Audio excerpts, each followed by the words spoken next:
നമസ്കാരം. ലോക ചരിത്രം സിലബസ് ഭാഗത്ത് ഇന്നത്തെ ക്ലാസ്സിൽ റഷ്യൻ വിപ്ലവത്തെക്കുറിച്ചാണ് നമ്മൾ പഠിക്കുന്നത്.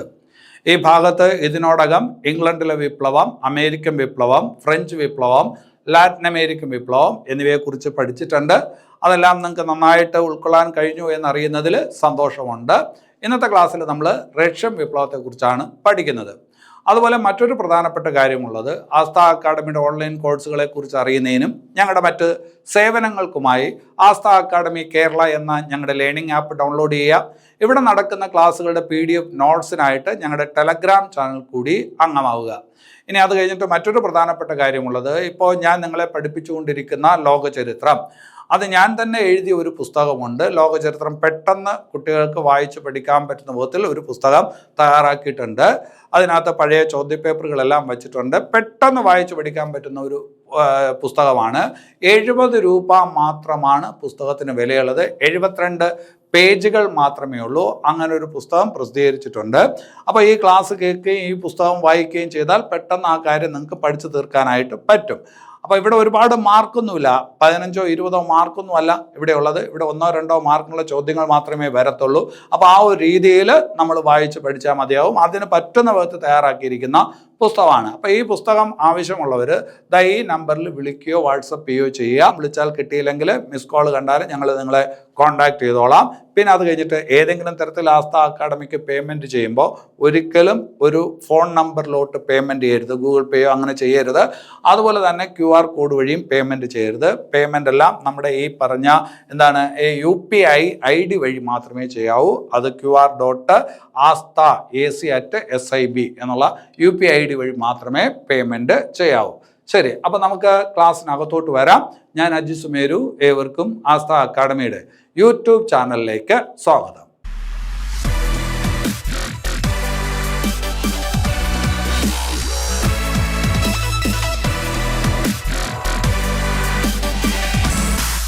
ശരി, അപ്പോൾ നമ്മൾ ഇന്നത്തെ ക്ലാസ്സിൽ റഷ്യൻ വിപ്ലവത്തെക്കുറിച്ചാണ് പഠിക്കുന്നത്.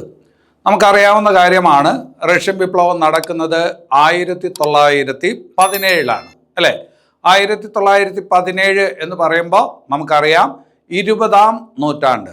അപ്പോൾ 20-ാം നൂറ്റാണ്ടിൽ നടന്ന വിപ്ലവമാണ് റഷ്യൻ വിപ്ലവം. അവിടെ നമ്മൾ മനസ്സിലാക്കേണ്ട ഒരു പ്രധാനപ്പെട്ട കാര്യം, ലോകത്ത് ആദ്യമായിട്ട് വളരെ സൂക്ഷ്മമായിട്ട് ആസൂത്രണം ചെയ്ത് നടപ്പാക്കിയ വിപ്ലവം ഏതെന്ന് ചോദിച്ചാൽ അത് റഷ്യൻ വിപ്ലവമാണ്. ലോകത്ത് ആദ്യമായിട്ട് വളരെ സൂക്ഷ്മമായി ആസൂത്രണം ചെയ്യപ്പെട്ട് നടത്തിയ വിപ്ലവം ഏതാണ്? റഷ്യൻ വിപ്ലവം.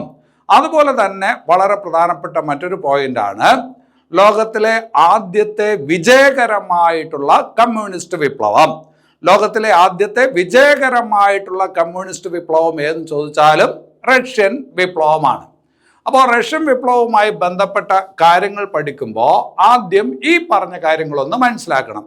ഇനി അത് കഴിഞ്ഞിട്ട് മറ്റൊരു പ്രധാനപ്പെട്ട ഭാഗത്തോട്ട് വരാം. റഷ്യൻ വിപ്ലവം നടക്കുന്ന സമയത്ത് റഷ്യ ഭരിച്ചിരുന്ന രാജവംശം ഏതെന്ന് മനസ്സിലാക്കണം. ഇംഗ്ലണ്ടിലെ വിപ്ലവം നടക്കുന്ന സമയത്ത് ഇംഗ്ലണ്ട് ഭരിച്ചിരുന്ന രാജവംശം സ്റ്റുവർട്ട് രാജവംശമാണ് എന്ന് നമ്മൾ പഠിച്ചിട്ടുണ്ട്. ഫ്രഞ്ച് വിപ്ലവം നടക്കുന്ന സമയത്ത് ഫ്രാൻസ് ഭരിച്ചിരുന്ന രാജവംശം ബൂർബൻ രാജവംശമാണെന്ന് പഠിച്ചിട്ടുണ്ട്. അതുപോലെ തന്നെ റഷ്യൻ വിപ്ലവം നടക്കുന്ന സമയത്ത് റഷ്യ ഭരിച്ചിരുന്ന രാജവംശം ഏത് എന്ന് ചോദിച്ചാൽ അത് റോമനോവ് എന്ന് പറയുന്ന രാജവംശമാണ്. ഏതാണ്? റോമനോവ് രാജവംശം. ആ റോമനോവ് രാജവംശത്തിലെ രാജാവിനെ സാർ എന്ന് വിളിക്കും, രാജ്ഞിയെ സാറിന എന്ന് വിളിക്കും. റോമനോവ് രാജവംശത്തിലെ രാജാവ് പരമ്പരാഗതമായിട്ട് ഏത് പേരിലാണ് അറിയപ്പെടുന്നത്? സാർ എന്നുള്ള പേരിലാണ് അറിയപ്പെടുന്നത്. രാജ്ഞി സാറിന എന്നുള്ള പേരിലാണ് അറിയപ്പെടുന്നത്. റഷ്യൻ വിപ്ലവം നടക്കുന്ന സമയത്ത് റഷ്യ ഭരിച്ചിരുന്ന റോമനോവ് ചക്രവർത്തി അല്ലെങ്കിൽ സാർ ആരാണ് എന്ന് ചോദിച്ചാൽ നിക്കോളാസ് രണ്ടാമനാണ്. ആരാണ്? നിക്കോളാസ് രണ്ടാമൻ, അദ്ദേഹത്തിന്റെ പേരാണ്.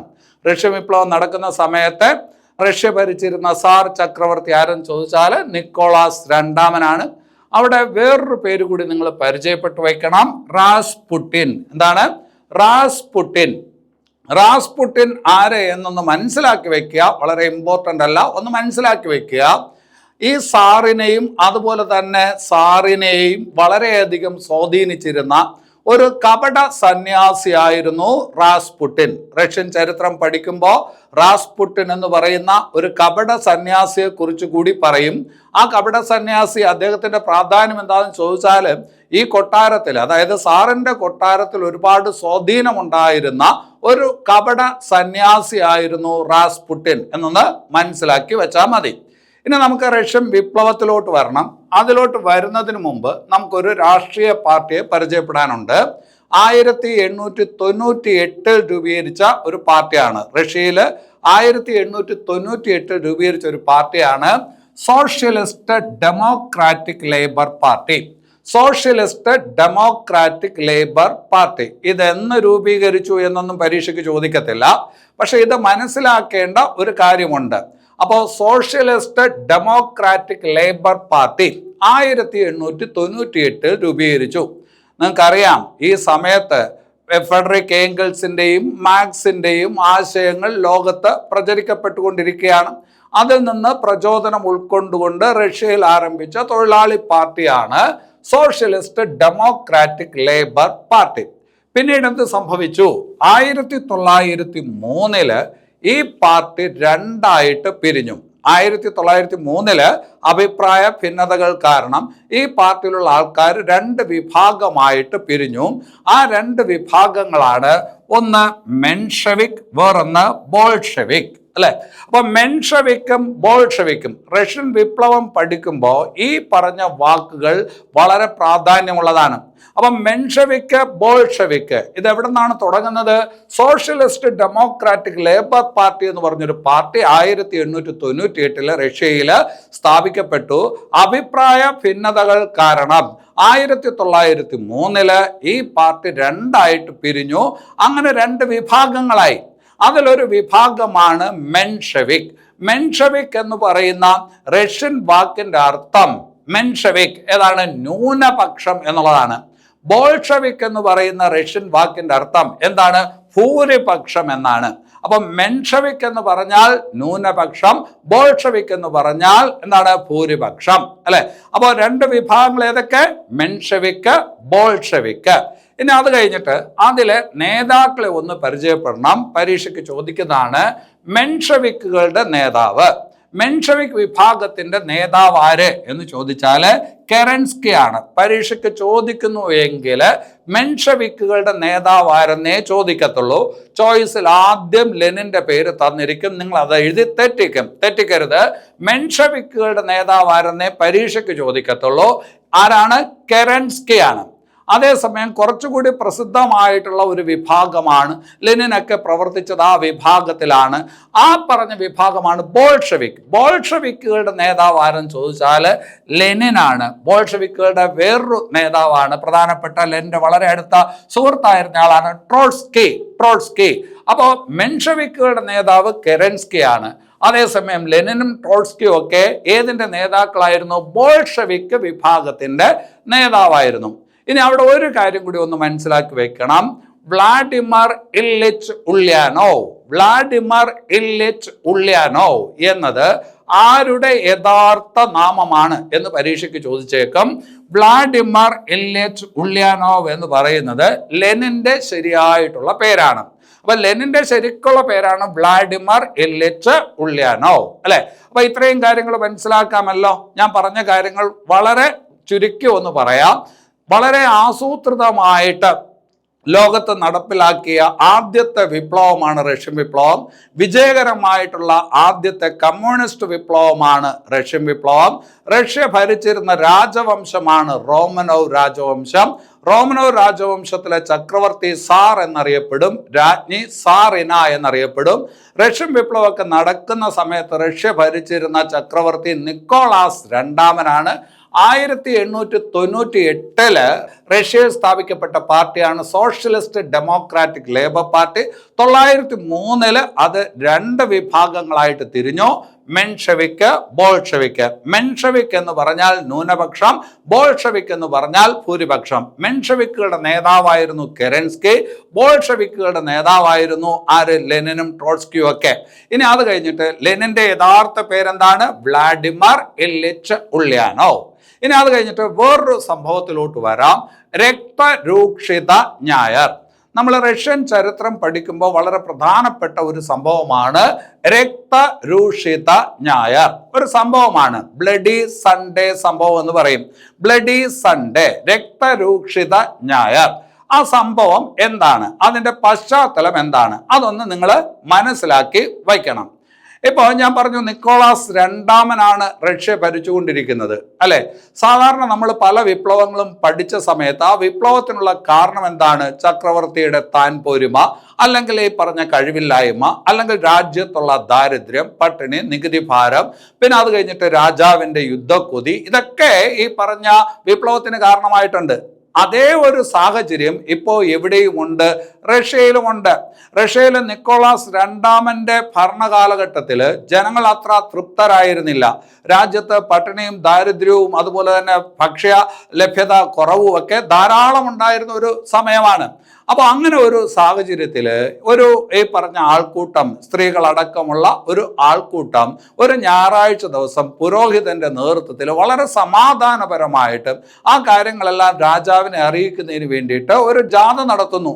എങ്ങോട്ടാണ്? സാറിന്റെ കൊട്ടാരത്തിലോട്ട്, സാർ ചക്രവർത്തിയുടെ നിക്കോളാസ് രണ്ടാമന്റെ കൊട്ടാരത്തിലോട്ട് ഒരു ജാഥ നടത്തുന്നു. അതിനെ നയിച്ചത് ഒരു പുരോഹിതനാണ്. ഈ സംഭവത്തിന് കമ്മ്യൂണിസ്റ്റ് പാർട്ടികളുമായിട്ട് യാതൊരു ബന്ധവുമില്ല. അതായത് മെൻഷെവിക്കുകളുമായി ബോൾഷെവിക്കുകളുമായിട്ടോ യാതൊരു ബന്ധവുമില്ലാത്ത ഒരു സംഭവമാണ്. ജനം എന്ത് ചെയ്യുന്നു? ഒരു ജാഥ നടത്തുന്നു സാറിന്റെ കൊട്ടാരത്തിലോട്ട്. പക്ഷെ സംഭവിച്ചത് എന്താണ്?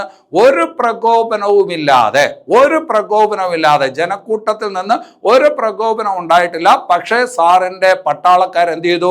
ഈ ജനക്കൂട്ടത്തിന് നേരെ വെടിവെച്ചു. ഒരുപാട് പേര് കൊല്ലപ്പെട്ടു, 100-ലധികം പേര് കൊല്ലപ്പെട്ടു. ആ സംഭവം റഷ്യയിൽ അറിയപ്പെടുന്നത് ഏത് പേരിലാണ്? രക്തരൂക്ഷിത ഞായർ. രക്തരൂക്ഷിത ഞായർ. ആ സംഭവം നടക്കുന്നത് 1905 റഷ്യൻ ചരിത്രത്തിൽ ബ്ലഡി സൺഡേ സംഭവം എന്ന് അറിയപ്പെടും. അപ്പം നിങ്ങളടുത്ത് പരീക്ഷയ്ക്ക് ചോദിക്കുന്നത് ഈ ബ്ലഡി സൺഡേ ഇൻസിഡന്റ് അല്ലെങ്കിൽ സംഭവം ഏത് വിപ്ലവവുമായിട്ട് അല്ലെങ്കിൽ എവിടെ നടന്നതാണ് എന്നുള്ളതൊക്കെ പരീക്ഷയ്ക്ക് ചോദിച്ചേക്കാം. അതെവിടെയാണ്? റഷ്യൻ വിപ്ലവമാണ്, അല്ലെ? ഇതുപോലെ കുറേ സംഭവങ്ങൾ ലോക ചരിത്ര ഭാഗത്ത് നമ്മൾ പഠിച്ചിട്ടുണ്ട്. അപ്പോൾ അതെല്ലാം കളക്റ്റീവായിട്ട് ചോദിക്കും. ഏത് വിപ്ലവവുമായിട്ട് ബന്ധപ്പെട്ടതാണ് ഈ സംഭവം എന്നുള്ള രീതിയിൽ ചോദിക്കും. അവിടെ നിങ്ങൾ മനസ്സിലാക്കേണ്ട ഒരു സംഭവമാണ് ഏത്? രക്തരൂക്ഷിത ഞായർ അഥവാ ബ്ലഡി സൺഡേ സംഭവം. അത് നടന്നത് 1905 അടിവരയിട്ട് ഞാനൊരു കാര്യം പറഞ്ഞു, ഇതിനകത്ത് മെൻഷെവിക് വിഭാഗത്തിനോ ബോൾഷെവിക് വിഭാഗത്തിനോ ഒരു പങ്കുമില്ല. ജനം സ്വമേധയാ നടത്തിയ ഒരു ജാഥയും അതിനെ തുടർന്നുണ്ടായ ഒരു സംഭവവുമാണ്. അതാണ് ബ്ലഡി സൺഡേ സംഭവം. അപ്പൊ അത് റഷ്യയിൽ ഒരുപാട് പ്രത്യാഘാതങ്ങൾ ഉണ്ടാക്കി. രാജാവ് അതായത് നിക്കോളാസ് രണ്ടാമന് ഒരുപാട് ഒത്തുതീർപ്പ് വ്യവസ്ഥകളിലോട്ട് പോകേണ്ടി വന്നു. ജനം തെരുവിലിറങ്ങി. അങ്ങനെ ഒരു സാഹചര്യത്തിൽ രാജാവ് ഒരു കാര്യം ഉറപ്പ് നൽകി. എന്താണ്? പാർലമെന്റ് സ്ഥാപിക്കാം. ഇതുവരെ റഷ്യയിൽ എന്തില്ല? പാർലമെന്റ് ഇല്ല. അപ്പോൾ റഷ്യയിലെ ജനങ്ങളുടെ അഭിപ്രായം പറയുന്നതിനുള്ള ഒരു വേദി, അതാണല്ലോ പാർലമെന്റ്. പാർലമെന്റ് സ്ഥാപിക്കാം എന്ന് ആരുറപ്പ് നൽകുന്നു? നിക്കോളാസ് രണ്ടാമൻ ഉറപ്പ് നൽകുന്നു. അതിൻ്റെ ഫലമായിട്ടാണ് റഷ്യൻ പാർലമെന്റ് ഡ്യൂമ സ്ഥാപിക്കപ്പെടുന്നത്.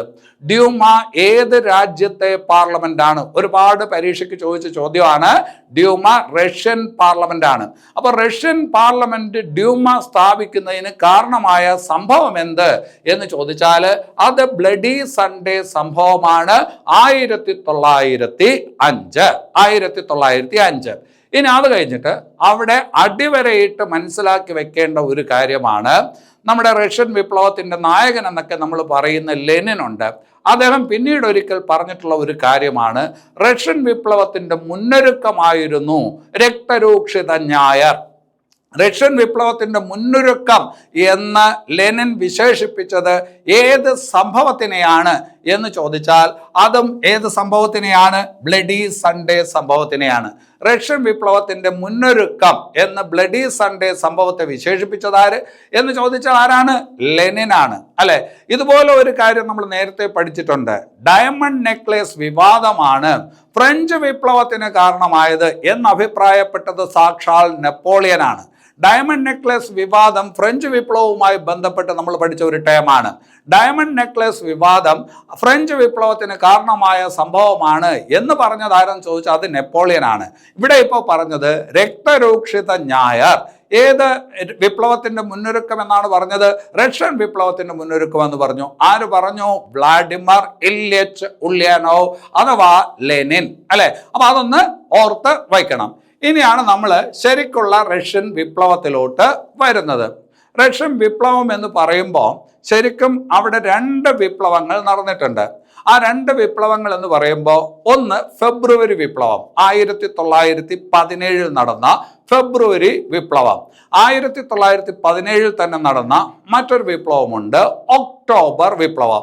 അപ്പോൾ റഷ്യൻ വിപ്ലവത്തിന് രണ്ട് ഘട്ടങ്ങളുണ്ട്. റഷ്യൻ വിപ്ലവത്തിന് രണ്ട് ഘട്ടങ്ങളാണ്. അതിലൊന്ന് ഏതാണ്? ഫെബ്രുവരി വിപ്ലവം, 1917 ഫെബ്രുവരി വിപ്ലവം. പിന്നെ അത് കഴിഞ്ഞിട്ട് 1917 തന്നെയുള്ള ഒക്ടോബർ വിപ്ലവം. ഫെബ്രുവരി വിപ്ലവം നടന്നത് ഏത് മാസത്തിലാണ് എന്ന് ചോദിച്ചാൽ മാർച്ച് മാസത്തിലാണ്. ഫെബ്രുവരി വിപ്ലവം നടന്നത് മാർച്ച് മാസത്തിലാണ്. ഒക്ടോബർ വിപ്ലവം നടന്നത് നവംബർ മാസത്തിലാണ്, അല്ലെ? അങ്ങനെ കേൾക്കുമ്പോൾ നിങ്ങൾക്ക് ഒരു സംശയം വരുമേ, ഫെബ്രുവരി വിപ്ലവം മാർച്ചിലോ ഒക്ടോബർ വിപ്ലവം നവംബറിലോ? ഒരു സംശയം വരുന്നുണ്ട്, അല്ലെ? നമ്മൾ പറയുന്ന ഈ കലണ്ടർ ഏതാണ്? നമ്മൾ പറയുന്ന കലണ്ടർ ഗ്രിഗോറിയൻ കലണ്ടറാണ്. ഗ്രിഗോറിയൻ കലണ്ടറാണ് നമ്മൾ ഉപയോഗിച്ച് വരുന്നത്. അപ്പൊ ആ ഗ്രിഗോറിയൻ കലണ്ടറിൽ മാർച്ചിലാണ് ആ സംഭവം നടന്നത്. പക്ഷേ റഷ്യൻ കലണ്ടർ ഉണ്ട്. റഷ്യൻ കലണ്ടർ എന്ന് പറയുന്നത് ഗ്രിഗോറിയൻ കലണ്ടറിനേക്കാൾ ഒരു മാസം പിറകിലാണ്. അപ്പോൾ ഇതിപ്പോ മാർച്ച് മാസമാണ് എങ്കിൽ, ഗ്രിഗോറിയൻ കലണ്ടർ അനുസരിച്ച് ഇതിപ്പോ മാർച്ച് മാസമാണ് എങ്കിൽ, റഷ്യൻ കലണ്ടർ പ്രകാരം അത് ഫെബ്രുവരി മാസമായിരിക്കും. അപ്പോൾ 1917 ഫെബ്രുവരി വിപ്ലവം എന്ന് പറഞ്ഞത് റഷ്യൻ കലണ്ടർ പ്രകാരമാണ്. ഗ്രിഗോറിയൻ കലണ്ടർ പ്രകാരമാണ് എങ്കിൽ അത് നടന്നിരിക്കുന്നത് മാർച്ചിലാണ്. ഒക്ടോബർ വിപ്ലവം എന്ന് പറഞ്ഞത് റഷ്യൻ കലണ്ടർ പ്രകാരമാണ്. ഗ്രിഗോറിയൻ കലണ്ടർ പ്രകാരം അത് നടന്നിരിക്കുന്നത് നവംബറിലാണ് എന്നുള്ളത് ഓർക്കുക. അവിടെ ആശയക്കുഴപ്പം പഠിക്കുന്ന സമയത്ത് വരാൻ പാടില്ല.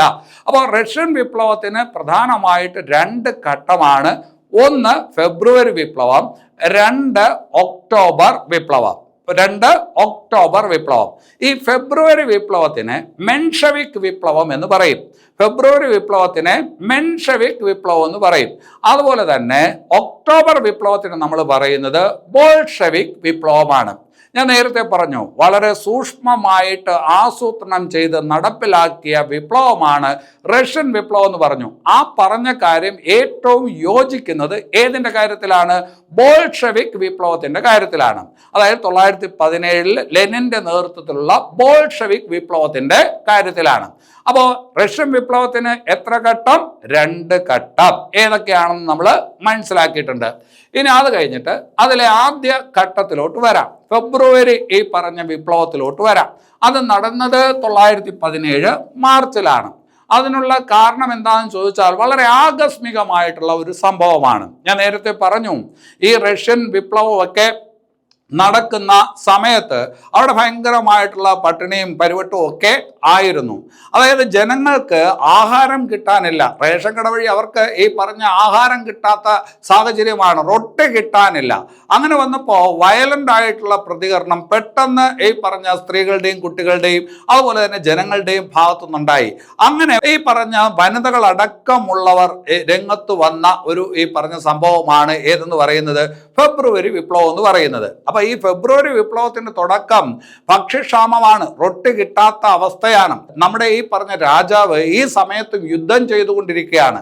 ജർമ്മനിയുമായിട്ട് യുദ്ധം ചെയ്തുകൊണ്ടിരിക്കുകയായിരുന്നു. നേരത്തെ നമ്മൾ 905 രക്തരൂക്ഷിത ഞായർ സംഭവം നടക്കുന്ന സമയത്ത് നമ്മുടെ ചക്രവർത്തി ജപ്പാനുമായിട്ട് യുദ്ധം ചെയ്തുകൊണ്ടിരിക്കുകയായിരുന്നു. അന്ന് സാർ ചക്രവർത്തി ജപ്പാനുമായിട്ട് യുദ്ധം ചെയ്തുകൊണ്ടിരിക്കുന്നു. ഖജനാവിൽ 5 പൈസ ഇല്ല. നാട്ടുകാരെ ഇവിടെ ഈ പറഞ്ഞ ദാരിദ്ര്യം കൊണ്ട് നട്ടം തിരിയുന്നു. പക്ഷേ രാജാവ് യുദ്ധത്തിലും കാര്യങ്ങളിലുമാണ്. അപ്പോൾ ഇതാണ് റഷ്യയിലെ സാഹചര്യം. അന്ന് ബ്ലഡി സൺഡേ സംഭവം നടക്കുമ്പോൾ നിക്കോളാസ് രണ്ടാമൻ ജപ്പാനുമായിട്ട് യുദ്ധത്തിലായിരുന്നു. ഇതിപ്പോൾ 917 ഫെബ്രുവരി വിപ്ലവം നടക്കുന്ന സമയത്ത് ജർമ്മനിയുമായിട്ടുള്ള യുദ്ധത്തിലാണ്. അപ്പോൾ സ്വാഭാവികമായിട്ടും ഭയങ്കരമായിട്ടുള്ള ഭക്ഷ്യക്ഷാമം രാജ്യത്തുണ്ടായി. ആ സാഹചര്യത്തിൽ വനിതകളടക്കമുള്ളവർ നേതൃത്വത്തിൽ വന്നുകൊണ്ട് നടന്ന ഒരു വിപ്ലവമാണ് ഏതെന്ന് പറയുന്നത് ഫെബ്രുവരി വിപ്ലവം എന്ന് പറയുന്നത്.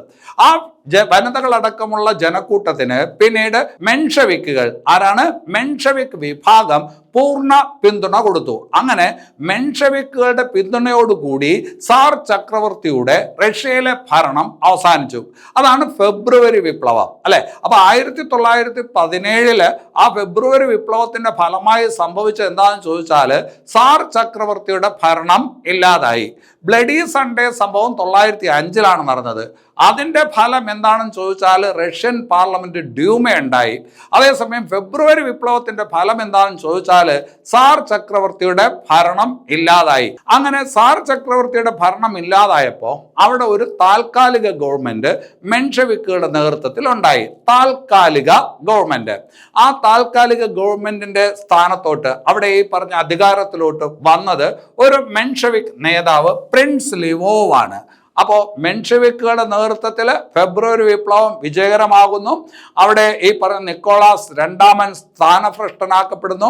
താൽക്കാലിക ഗവൺമെന്റ് സ്ഥാപിക്കപ്പെടുന്നു. അതിൻ്റെ ഈ പറഞ്ഞ അധിപനായിട്ട് മെൻഷവിക്കുകളുടെ നേതാവ് പ്രിൻസ് ലിവോവ് അധികാരത്തിൽ വരുന്നു. പക്ഷേ പ്രിൻസ് ലിവോവ് വളരെ കുറച്ച് കാലം മാത്രമേ ആ സ്ഥാനത്തിരുന്നുള്ളൂ. അദ്ദേഹം എന്ത് ചെയ്തു? അത് ഒഴിഞ്ഞു. ആ സ്ഥാനം ഒഴിഞ്ഞപ്പോൾ മെൻഷവിക്കുകളുടെ ഏറ്റവും പ്രധാനപ്പെട്ട നേതാവായിട്ടുള്ള കെരൻസ്കി താൽക്കാലിക ഗവൺമെന്റിന്റെ അധ്യക്ഷനായിട്ട് പിന്നീട് നിയമിക്കപ്പെടുന്നു. അപ്പോൾ മെൻഷവിക് വിപ്ലവത്തെ തുടർന്ന് റഷ്യയിൽ താൽക്കാലിക ഗവൺമെന്റിന്റെ അധ്യക്ഷനായത് ആര് എന്ന് ചോദിച്ചാൽ ചാടി വീണ് കെരൻസ്കി എന്ന് പറയരുത്, പ്രിൻസ് ലിവോവ് ആണ്.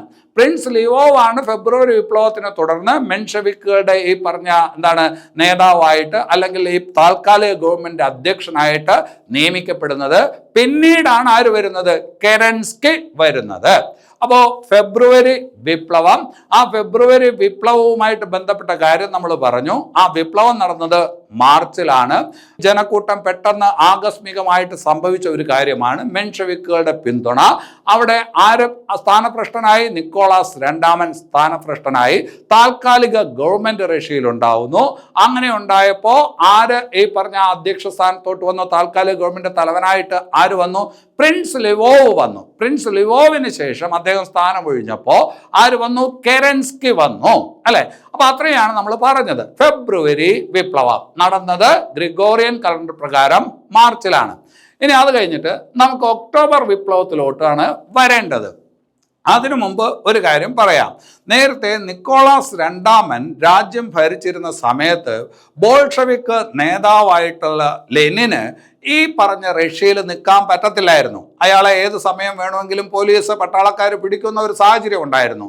അതുകൊണ്ട് ഈ പറഞ്ഞ ലെനിൻ പ്രവാസ ജീവിതത്തിലായിരുന്നു. അതായത് സ്വിറ്റ്സർലാൻഡ് എന്ന് പറയുന്ന ഒരു രാജ്യത്ത് കഴിയുകയായിരുന്നു. അവിടെ സ്വിറ്റ്സർലാൻഡിലായിരിക്കുമ്പോഴും റഷ്യയുടെ സ്വാതന്ത്ര്യത്തിന് വേണ്ടി അല്ലെങ്കിൽ സാർ ചക്രവർത്തിയെ പുറത്താക്കുന്നതിന് വേണ്ടിയിട്ടുള്ള ശ്രമങ്ങളൊക്കെ അദ്ദേഹം സ്വിറ്റ്സർലാൻഡിൽ ഇരുന്നു കൊണ്ട് തന്നെ നടത്തിക്കൊണ്ടിരുന്നു.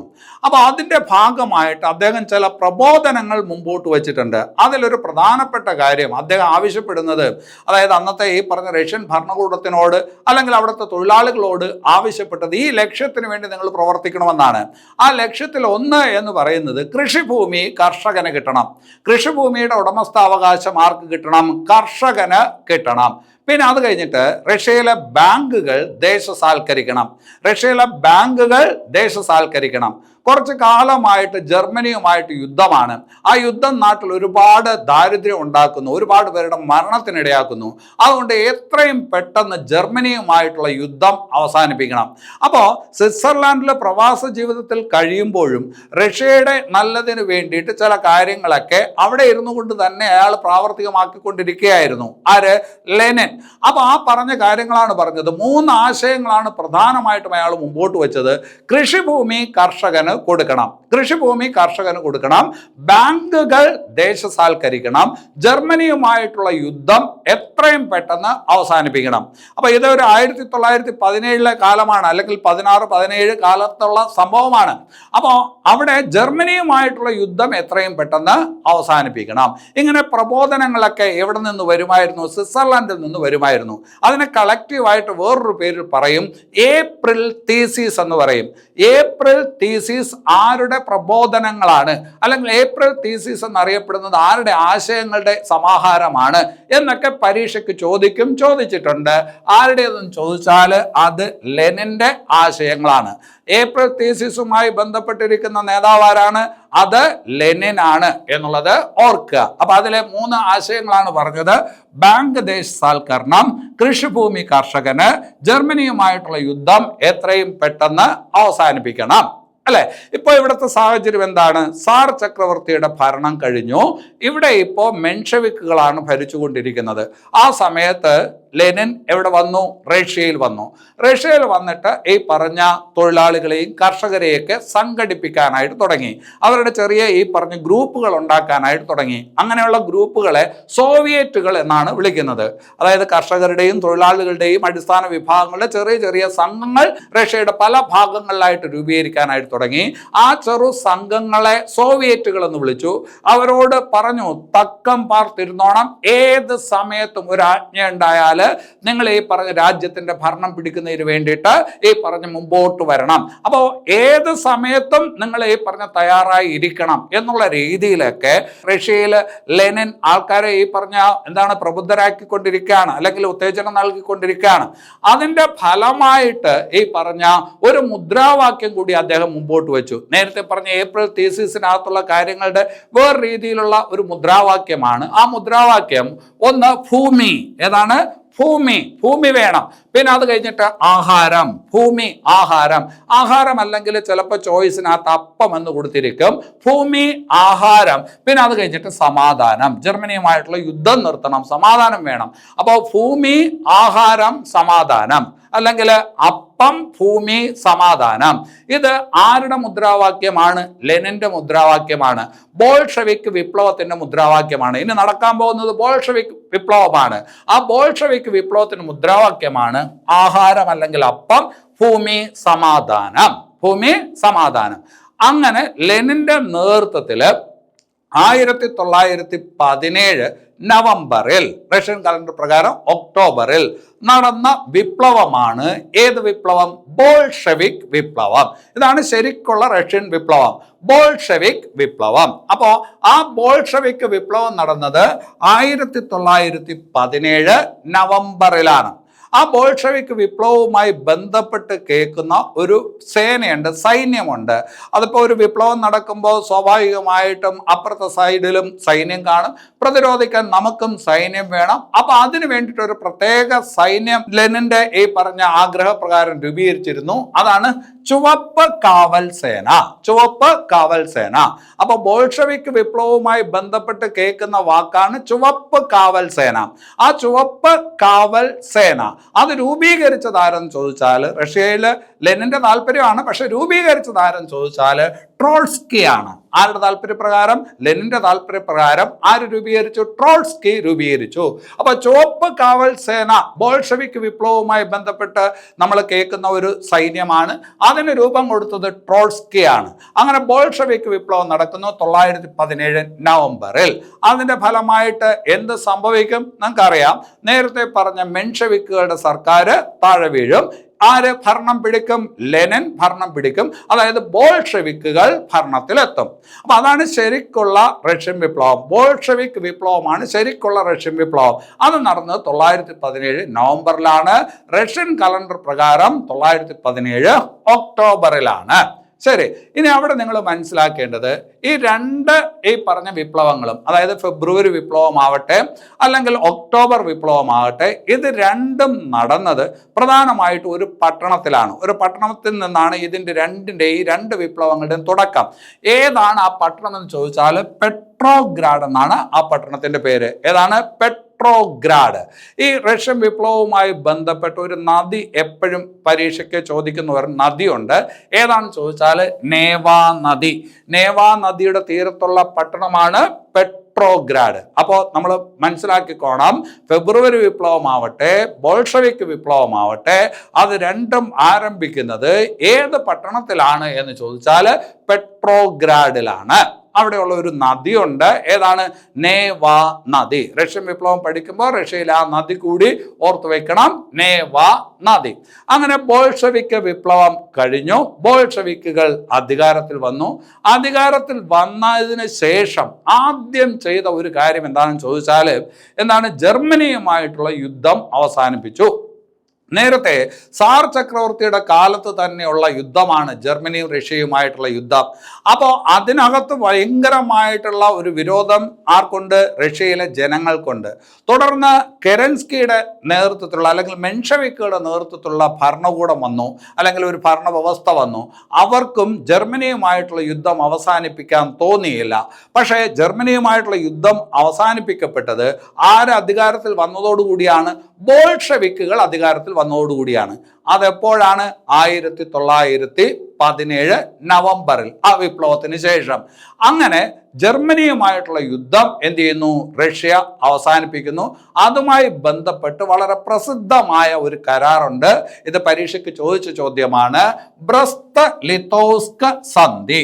ബ്രസ്റ്റ് ലിത്തോസ്ക് സന്ധി പ്രകാരം ഏത് രാജ്യങ്ങൾ തമ്മിലുള്ള യുദ്ധമാണ് അവസാനിച്ചത് എന്ന് ചോദിച്ചാൽ റഷ്യയും ജർമ്മനിയുമായിട്ടുള്ള യുദ്ധമാണ് അവസാനിച്ചത്. 1917 എന്ന് പറയുമ്പോൾ നിങ്ങൾക്കറിയാം, 1914 മുതൽ 19 വരെയാണ് ഒന്നാം ലോക മഹായുദ്ധം. ഈ സമയത്ത് ഒന്നാം ലോക മഹായുദ്ധം നടന്നുകൊണ്ടിരിക്കുകയാണ്.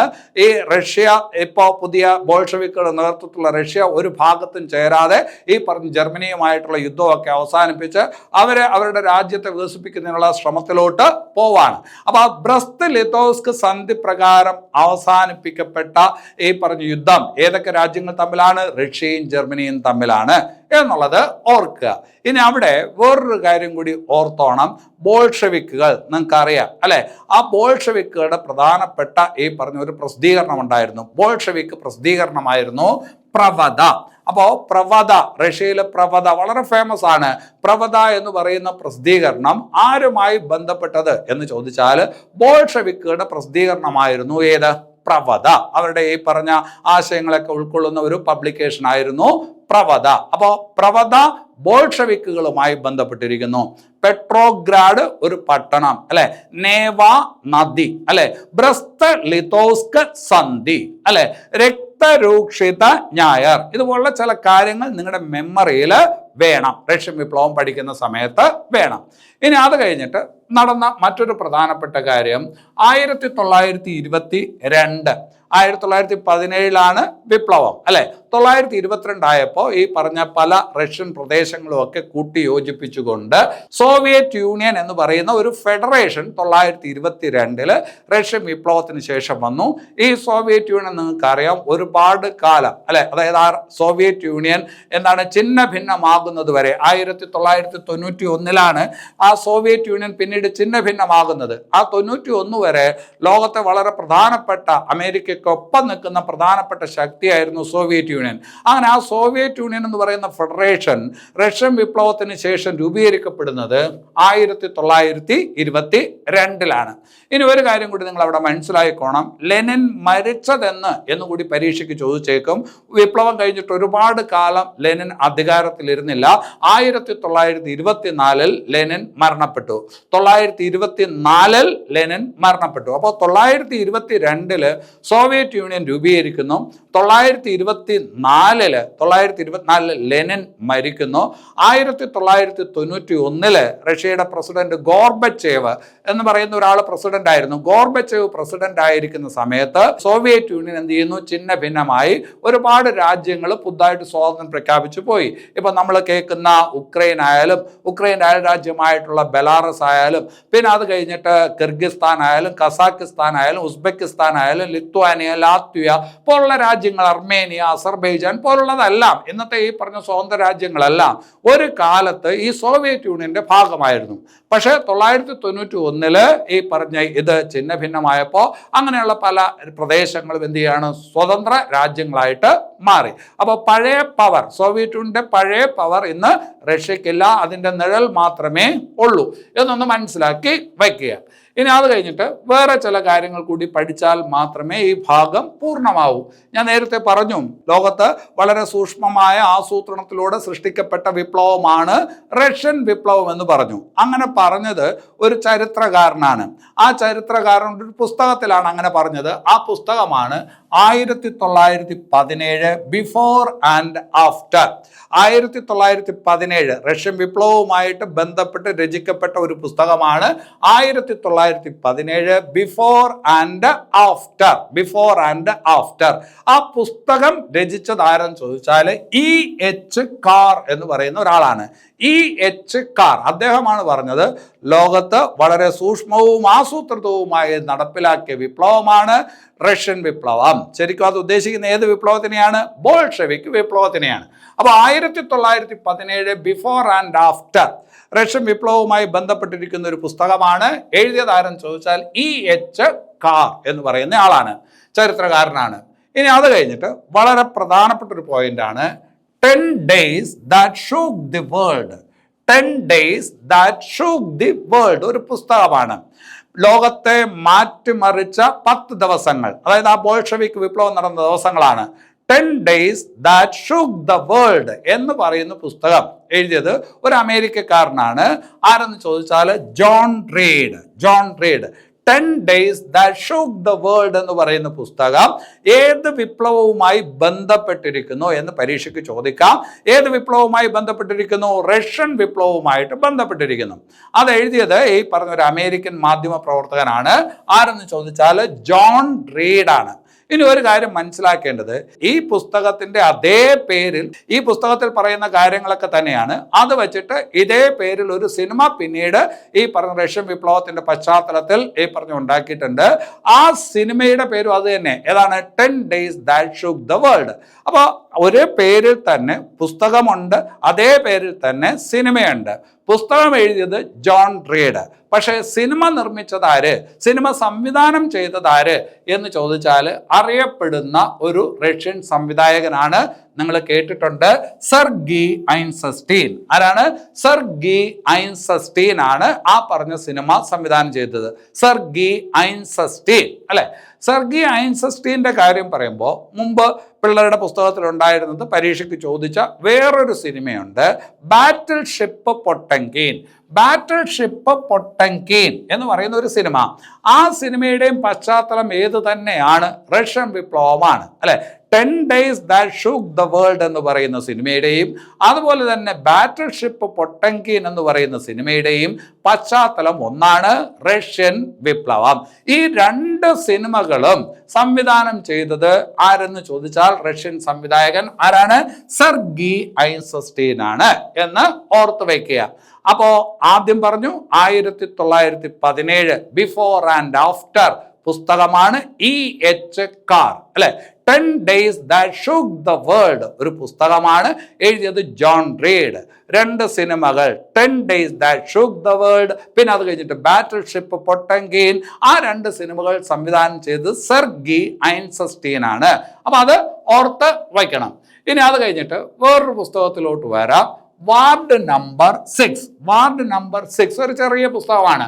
വാർഡ് നമ്പർ 6 ആ പുസ്തകം എഴുതിയത് ഒരു റഷ്യക്കാരനാണ്, ആന്റൺ ചെക്കോവ്. ആന്റൺ ചെക്കോവ് എഴുതിയ ഒരു പുസ്തകമാണ് വാർഡ് നമ്പർ 6. ഈ പുസ്തകത്തിന് ഒരു വലിയ പ്രാധാന്യമുണ്ട്. എന്താണ് പ്രാധാന്യം എന്ന് ചോദിച്ചാൽ, ഒരിക്കൽ ലെനിൻ പറഞ്ഞ ഒരു കാര്യമുണ്ട്. എന്നിലെ വിപ്ലവകാരി ഉണർത്തിയത് അല്ലെങ്കിൽ എന്നെ ഒരു വിപ്ലവകാരിയാക്കി മാറ്റിയത് ഈ പുസ്തകമാണ് എന്ന് ആര് പറഞ്ഞിട്ടുണ്ട്? ലെനിൻ പറഞ്ഞിട്ടുണ്ട്. അപ്പോൾ വാർഡ് നമ്പർ 6 ലെനിനെ ഒരു വിപ്ലവകാരിയാക്കി മാറ്റുന്നതിൽ പ്രധാന പങ്ക് വഹിച്ച പുസ്തകം എന്ന് കരുതപ്പെടുന്ന വാർഡ് നമ്പർ 6 എന്ന പുസ്തകം രചിച്ചത് ആരെ എന്ന് ചോദിച്ചാൽ ആന്റൺ ചെക്കോവ് എന്ന് പറയും. ആന്റൺ ചെക്കോവ് അല്ലെ. അപ്പൊ ലെനിൻ പറഞ്ഞു, എന്നെ ഒരു വിപ്ലവകാരിയാക്കി മാറ്റുന്നതിൽ പ്രധാനപ്പെട്ട പങ്ക് വഹിച്ച പുസ്തകമാണ് ആന്റൺ ചെക്കോവിന്റെ വാർഡ് നമ്പർ 6 അല്ലെ. വേറൊരു അവസരത്തിൽ ലെനിൻ പറഞ്ഞ ഒരു കാര്യം, അദ്ദേഹം പറഞ്ഞത് ലിയോ ടോൾസ്റ്റോയ് അറിയാം, നിങ്ങൾക്കറിയാം, റഷ്യൻ സാഹിത്യകാരനാണ് അല്ലെ. ആ ലിയോ ടോൾസ്റ്റോയുടെ കൃതികളെ ലെനിൻ ഒരിക്കൽ വിശേഷിപ്പിച്ചിട്ടുണ്ട് റഷ്യൻ വിപ്ലവത്തിന്റെ കണ്ണാടി. റഷ്യൻ വിപ്ലവത്തിന്റെ കണ്ണാടി എന്ന് ലെനിൻ വിശേഷിപ്പിച്ചത് ഏത് സാഹിത്യകാരന്റെ കൃതികളെയാണ് എന്ന് ചോദിച്ചാൽ ലിയോ ടോൾസ്റ്റോയുടെ കൃതികളെയാണ്.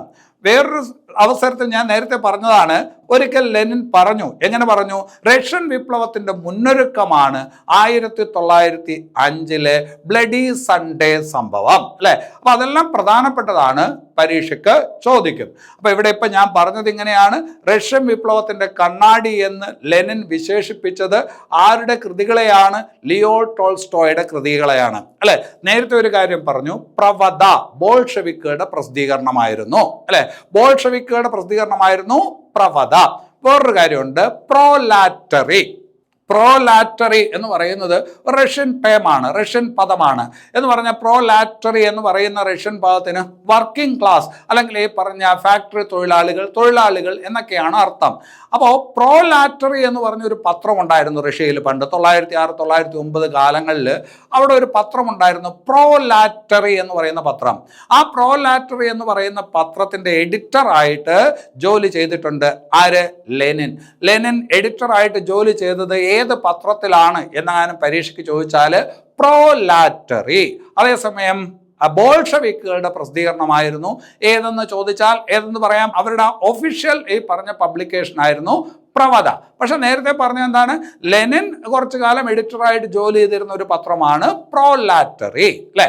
ശരി, അപ്പോൾ ലിയോ ടോൾസ്റ്റോയുടെ കാര്യം പറയുമ്പോൾ യുദ്ധവും സമാധാനവും ഒരു കൃതി നിങ്ങൾ കേട്ട് കാണും, വാർ ആൻഡ് പീസ്, യുദ്ധവും സമാധാനവും എന്ന കൃതി രചിച്ചത് ആരാണ്?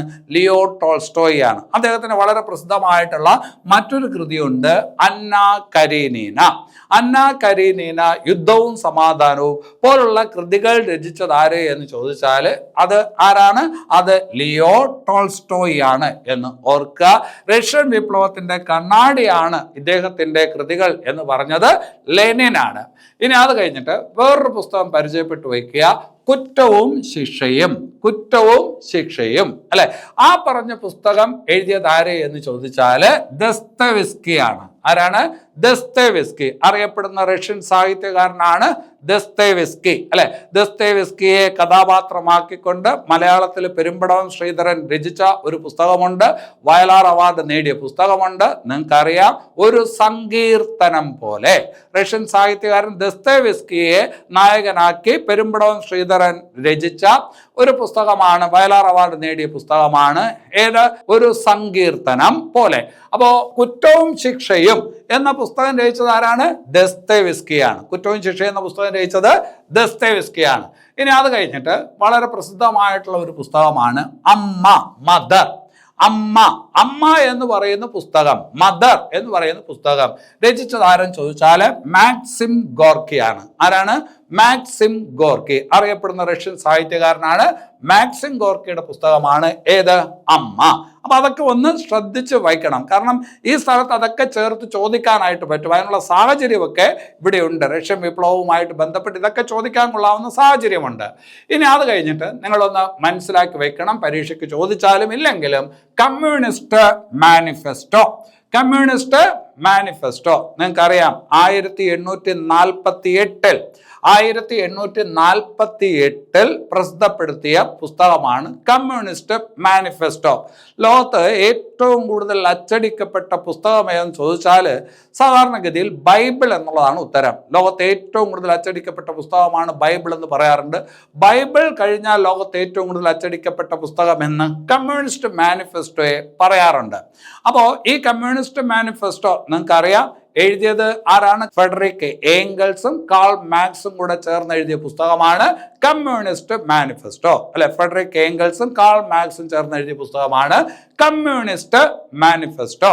ആ പുസ്തകം തുടങ്ങുന്നത് എങ്ങനെയാണ്? യൂറോപ്പിനെ ഒരു ഭൂതം ബാധിച്ചിരിക്കുന്നു, കമ്മ്യൂണിസത്തിന്റെ ഭൂതം എന്നാരംഭിക്കുന്ന പുസ്തകം ഏതാണ്? Communist manifesto. യൂറോപ്പിനെ ഒരു ഭൂതം ബാധിച്ചിരിക്കുന്നു, കമ്മ്യൂണിസത്തിന്റെ ഭൂതം എന്ന് പറഞ്ഞ് ആരംഭിക്കുന്ന കൃതി ഏതെന്ന് ചോദിച്ചാൽ 1848 പ്രസിദ്ധീകരിക്കപ്പെട്ട കമ്മ്യൂണിസ്റ്റ് മാനിഫെസ്റ്റോയാണ്. ആ പുസ്തകം അവസാനിക്കുന്നത് എങ്ങനെയാണ്? സർവ്വരാജ്യ തൊഴിലാളികളെ സംഘടിക്കുവിൻ, സർവ്വരാജ്യ തൊഴിലാളികളെ സംഘടിക്കുവിൻ എന്ന് ആഹ്വാനം ചെയ്ത് അവസാനിക്കുന്ന പുസ്തകം ഏതെന്ന് ചോദിച്ചാലും ഏതാണ്? കമ്മ്യൂണിസ്റ്റ് മാനിഫെസ്റ്റോയാണ്. എന്നാൽ നമ്മൾ ഇന്ന് കാണുന്ന കമ്മ്യൂണിസത്തിന്റെ മാർക്സിസത്തിന്റെ അടിസ്ഥാനം എന്ന് പറയാവുന്ന, അല്ലെങ്കിൽ ഈ പറഞ്ഞ മാർക്സിസത്തിന്റെ ബൈബിൾ എന്നൊക്കെ പറയാവുന്ന ഒരു പുസ്തകമുണ്ട്. അതാണ് ഈ പറഞ്ഞ ദാസ് ക്യാപിറ്റൽ അഥവാ മൂലധനം. ദാസ് ക്യാപിറ്റൽ അഥവാ മൂലധനം ആരെഴുതി എന്ന് നിങ്ങൾക്ക് നന്നായിട്ടറിയാം. കാൾ മാർക്സ് എഴുതിയ പുസ്തകമാണ് ദാസ് ക്യാപിറ്റൽ അഥവാ മൂലധനം എന്നാണ്. അത് പബ്ലിഷ് ചെയ്തത് 1867 1867. കമ്മ്യൂണിസ്റ്റ് മാനിഫെസ്റ്റോ 1848 എന്ന് പറഞ്ഞാൽ ഗാന്ധി വധിക്കപ്പെടുന്നതിന് കൃത്യം 100 കൊല്ലം മുമ്പ്. ഗാന്ധി വധിക്കപ്പെട്ട 948. കമ്മ്യൂണിസ്റ്റ് മാനിഫെസ്റ്റോ പബ്ലിഷ് ചെയ്യപ്പെടുന്നത് 1848. പിന്നെ അത് കഴിഞ്ഞിട്ട് പറഞ്ഞ എന്താണ്? മൂലധനം 1867. അപ്പോൾ ഇത് ഇത്രയും ഏതുമായി ബന്ധപ്പെട്ട് നമ്മൾ പഠിച്ചതാണ്? റഷ്യൻ വിപ്ലവവുമായി ബന്ധപ്പെട്ട് പഠിച്ചതാണ്. ഇനി ഇതിൻ്റെ നോട്ട് നിങ്ങൾ ഒരു തവണ വായിച്ചാൽ മതി. ഈ പറഞ്ഞതെല്ലാം കേട്ടു, ഇനി ഈ വീഡിയോ കാണേണ്ട കാര്യം പോലുമില്ല. നിങ്ങൾ എന്ത് ചെയ്യണം? നോട്ട് ഒരു തവണ വായിക്കുക. നോട്ട് വായിച്ച് അത് മൊത്തം ഈ പറഞ്ഞൊന്ന് മനസ്സിലാക്കി വെക്കുക. അത് സെറ്റാവും. ഇനി ഇതിൽ കൂടുതൽ നിങ്ങൾക്ക് വായിക്കാൻ പറ്റും. ഏത് പുസ്തകം വേണമെങ്കിലും ഇനി എടുത്തു വെച്ച് വായിക്കാം, നിങ്ങൾക്ക് മനസ്സിലാവും. അപ്പം ഞാൻ ക്ലാസ് കൊണ്ട് ഉദ്ദേശിക്കുന്നത് എന്താണെന്ന് ചോദിച്ചാൽ നിങ്ങൾക്ക് ബേസിക് ആയിട്ട് എല്ലാ കാര്യങ്ങളും ഒന്ന് മനസ്സിലാവണം, അതിനെക്കുറിച്ചുള്ള ഒരു ഐഡിയ കിട്ടണം എന്നുള്ളതാണ് ക്ലാസ് കൊണ്ട് ഉദ്ദേശിക്കുന്നത്. അപ്പോൾ അത് നിങ്ങളിലോട്ട് എത്തിച്ചിട്ടുണ്ട്. ഇനി ഈ പറഞ്ഞ ഭാഗം പഠിക്കാൻ നിങ്ങൾക്ക് പ്രയാസം വരില്ല എന്നാണ് ഞാൻ കരുതുന്നത്. അതങ്ങനെയാണ് എങ്കിൽ തീർച്ചയായിട്ടും നിങ്ങൾ എന്നെ പ്രോത്സാഹിപ്പിക്കേണ്ടത് അത്യാവശ്യമാണ്. അങ്ങനെയാണെങ്കിൽ മാത്രമേ കൂടുതൽ ക്ലാസ്സുകൾ ചെയ്യുന്നതിനുള്ള ഒരു പ്രചോദനം എനിക്കുണ്ടാവൂ. ഞങ്ങളും മോട്ടിവേഷൻ ആഗ്രഹിക്കുന്നവരാണ്. ഉദ്യോഗാർത്ഥികളെ പോലെ തന്നെ ഞങ്ങളും ഏതെങ്കിലും രീതിയിൽ പ്രചോദനം ആഗ്രഹിക്കുന്നവരാണ്. ആ പ്രചോദനം നിങ്ങൾക്ക് തരാൻ പറ്റുന്നത് എങ്ങനെയാണ്? നിങ്ങളുടെ വിലപ്പെട്ട ലൈക്ക് കൊണ്ട് ജീവിക്കാനൊന്നും പറ്റത്തില്ല, പക്ഷേ ആ ലൈക്ക് ഒരു പ്രചോദനമാണ്. അതുപോലെ തന്നെ നിങ്ങളുടെ നല്ല ഈ പറഞ്ഞ അഭിപ്രായങ്ങൾ, ക്ലാസ്സിനെ കുറിച്ചുള്ള അഭിപ്രായങ്ങൾ, സജഷൻ ഉൾപ്പെടെയുള്ള അഭിപ്രായങ്ങൾ വേണം. പിന്നെ അത് കഴിഞ്ഞിട്ട് ഇത് കൂടുതൽ ആൾക്കാരിലോട്ട് എത്തിക്കണം. ഈ വീഡിയോ കൂടുതൽ ആൾക്കാരിലോട്ട് എത്തിക്കണം. നല്ലതാണെങ്കിൽ മാത്രം എത്തിച്ചാൽ മതി, അല്ലെങ്കിൽ വേണ്ട. അപ്പം അത് നിങ്ങൾ ചെയ്യുമെന്നറിയാം. ഈ ക്ലാസ് ഇവിടെ അവസാനിക്കുന്നു. അടുത്ത ക്ലാസ്സുമായിട്ട് വീണ്ടും കാണാം. എല്ലാവർക്കും നല്ലത് വരട്ടെ. നന്ദി.